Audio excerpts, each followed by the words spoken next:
Hello students, आज हम लोग वृत्त की कुछ थ्योरम के बारे में पढ़ेंगे जो आपको अगले एक्सरसाइज में यूज़ करनी है। अभी तक हम लोगों ने 4 थ्योरम्स सर्कल की पढ़ी थी। आज हम लोग सर्कल की 5वीं थ्योरम्स जो प्रमेय नंबर 5 है उसके बारे में पढ़ेंगे और उसको प्रूफ करेंगे। ये प्रमेय नंबर 5 बोर्ड पेपर में कई बार आई है। 2002 में आई, 11, 12 और 13 और 14 ये कंटिन्यू पेपर में आती रही। इसके पहले भी जो हमारी 4 नंबर और 3 नंबर थ्योरम थी वो भी हमारे बोर्ड पेपर में कई बार पूछी गई है। चलिए तो हम लोग स्टार्ट करते हैं कि आज हम लोग थ्योरम नंबर 5 का स्टेटमेंट क्या है और उसको हम लोग कैसे प्रूफ करेंगे। तो स्टेटमेंट देखिए क्या कह रहा है, equal cord of a circle, मतलब कह रहा है equal cord of a circle, मतलब किसी वृत्त के समान जीवाएं, मतलब जो जीवा है वो वृत्त की क्या है, समान है। अगर वृत्त की जीवाएं समान तो जीवा तभी बनेगा जब वृत्त होगा यानी एक सर्कल होगा। यानी हमको यहाँ इनडायरेक्टली आपको एक सर्कल गिवन है और उस सर्कल में कुछ जीवाएं हैं, कुछ कॉर्ड हैं जो आपस में क्या है, इक्वल है। तो यहाँ कुछ कॉर्ड की जगह हम 2 कॉर्ड ले लेते हैं। ठीक है, हम मान लेते हैं कि हमारे सर्कल पर 2 कॉर्ड हैं, वो दोनों कॉर्ड आपस में क्या है, इक्वल। 2 जीवाएं हैं जो आपस में क्या है, इक्वल है। Are equal distance from the centre, तो हमें ये सिद्ध करना है कि ये जो समान इक्वल जो कॉर्ड हैं वो सर्कल के सेंटर से यानी सेंटर ऑफ सर्कल के सेंटर से इक्वल डिस्टेंस यानी समान दूरी पर होते हैं। ये हमको प्रूफ करके लाना है कि जो हमारे इक्वल कॉर्ड हैं वो सेंटर से इक्वल डिस्टेंस पर फिक्स होते हैं। तो चलिए इसको प्रूफ करने के लिए सबसे पहले हमको गिवन क्या है देखिएगा, यहाँ लिखिएगा गिवन दैट मतलब दिया गया है।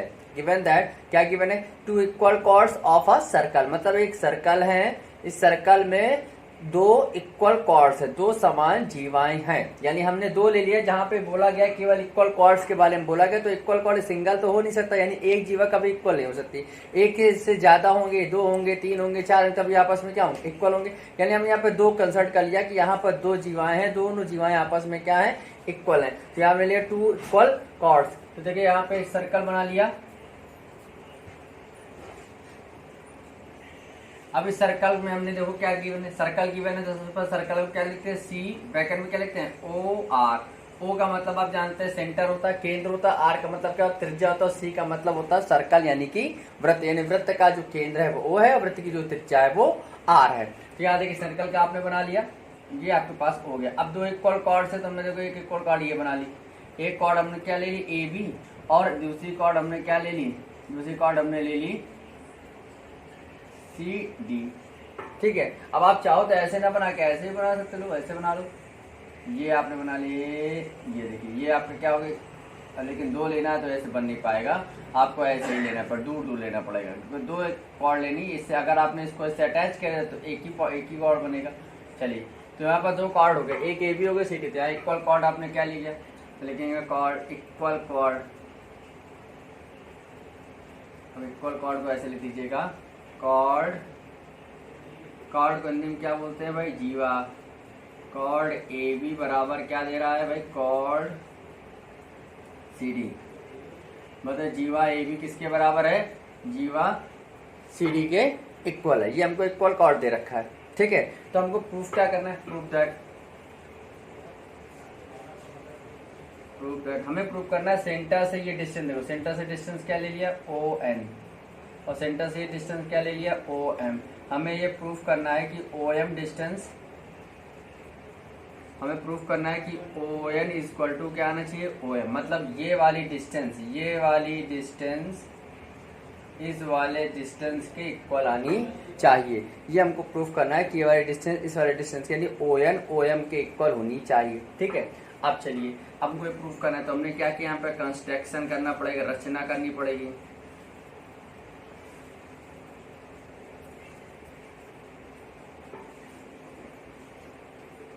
कंस्ट्रक्शन में आ जाते हैं, कंस्ट्रक्शन करते हैं। यहाँ पर दिया गया है, सिद्ध करना है, कंस्ट्रक्शन मतलब रचना। अब यहाँ रचना क्या करते हैं, ओ ये ओ है, सेंटर है, सेंटर को सी से ज्वाइन कर दिया, सेंटर को ए से ज्वाइन कर दिया। यहाँ पे हमने सी ओ सी लिख देना, यहाँ पर ज्वाइन मतलब मिलाया, ज्वाइनिंग ओ सी एंड ओ ए, मैंने ओ सी और ओ ए को मिलाया, यानी ओ से सी को मिला दिया, ओ से ए को मिला दिया। ठीक है, आप देखिए अब आप लोग प्रूफ में आ जाओ। जो हमको प्रूफ करना है तो आपको मालूम है क्या प्रूफ करना है। प्रूफ का मतलब होता है उत्पत्ति। हमको जो निकाल के लाना है, निकाल के हमको क्या लाना है कि ओ एन बराबर ओ एम होना चाहिए। तो देखिए उत्पत्ति के लिए सबसे पहले देखो ये आपका सेंटर है और ये आपका कॉर्ड है। तो आपने देखो सेंटर से कॉर्ड पर एक लाइन ड्रॉ की है। सेंटर कौन सा है, ओ है, कॉर्ड कौन सी है, ए बी, इसमें लाइन कौन सी ड्रॉ की है, ओ एम। अब ये ओ एम लाइन आपने ड्रॉ की तो आपने थ्योरम नंबर सेकंड पर थर्ड पढ़ी थी कि सेंटर से कोई लाइन अगर कॉर्ड पर ड्रॉ की जाती है तो वह कॉर्ड पर परपेंडिकुलर होती है और साथ ही साथ उस कॉर्ड को 2 इक्वल पार्ट्स में डिवाइड करती है, यानी 2 इक्वल पार्ट में डिवाइड करती है। यहाँ देखो क्या बन जाएगा आपके पास, यहाँ लिख देना बाई थ्योरम। क्या पता चल गया कि O M perpendicular A B. Then अगर O M A B perpendicular, theorem से हमें पता चल गया है कि ये ओ एम इस पर क्या होगी, ए बी पर परपेंडिकुलर होगी। अगर O M A B perpendicular होगी तो ए बी को क्या करेगी, बाइसेक्ट करेगी। बाइसेक्ट मतलब क्या होता है, सम विभाजित करना, 2 बराबर भागों में बांटना। यानी हमको क्या पता चल गया कि हमें पता चल गया कि ए एम बराबर क्या आ गया, ए एम बराबर आपके पास आ गया एम बी। अगर ए एम बराबर एम बी आ गया तो देखो हम ए बी को क्या लिख सकते हैं, तो हम ए बी को लिख सकते हैं A M plus M B. तो एम बी की जगह हम क्या लिख सकते हैं, एम बी की जगह देखो क्या लिख सकते हैं, ए एम। तो ए बी बराबर आ गया A M plus A M. कितने ए एम हो गए, 2 ए एम। तो ए बी बराबर कितने ए एम, 2 ए एम। तो ए एम का मान निकाल लो इसी प्रकार। तो ए एम बराबर 1/2 ए बी।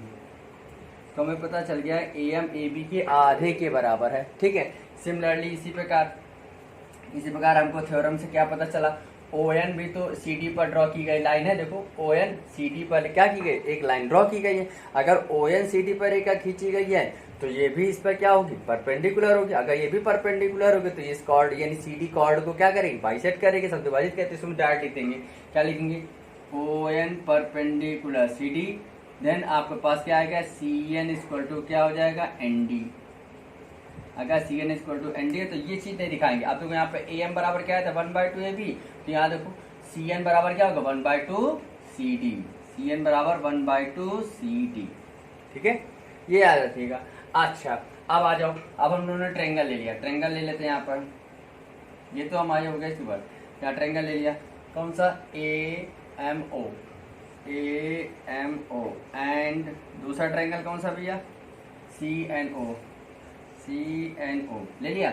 इस ट्रायंगल में देखो ये क्या है, रेडियस, ये क्या है, रेडियस। तो ये भी क्या है, रेडियस। और आप जानते हैं सर्कल की दोनों रेडियस आपस में क्या होती हैं, इक्वल। सर्कल की सभी रेडियस, दोनों क्या, सभी रेडियस आपस में क्या होती हैं, इक्वल होती है। तो यहाँ क्या लिखेंगे आप, ओ ए बराबर ओ सी, ये लिख दिया आपने, ओ ए बराबर ओ सी। फिर देखिएगा, आप देखिएगा ये यहाँ पर इस पर क्या है, परपेंडिकुलर, और ये यहाँ पर इस पर क्या है, परपेंडिकुलर। तो एंगल एम बराबर एंगल एन है, क्योंकि दोनों एक दूसरे पर लंब होंगे। थ्योरम से हमको पता है, थ्योरम नंबर 3 से दोनों एक दूसरे पर क्या होंगे, लंब होंगे। फिर देखो आपसे कह रहा था इक्वल कॉर्ड, दोनों की कॉर्डें आपस में क्या है, इक्वल। दोनों की कॉर्डें आपस में क्या है, इक्वल। इसका मतलब हमें क्या पता चला, हमें पता चला कि ए बी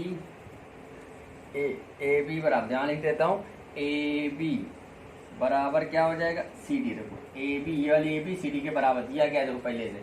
अगर ए बी बराबर सी डी तो ए बी की वैल्यू क्या है भैया, ए बी की वैल्यू है, ए बी की वैल्यू देखो क्या है, 2 AM। देखो ये लिखा है ए बी की वैल्यू 2 AM, और इसकी वैल्यू देखो क्या बन जाएगी, 2 CN बन जाएगी। इसको सॉल्व कर लो, 2 के साथ मल्टीप्लाई कर देना, तो सी डी बराबर आ जाएगा 2 CN।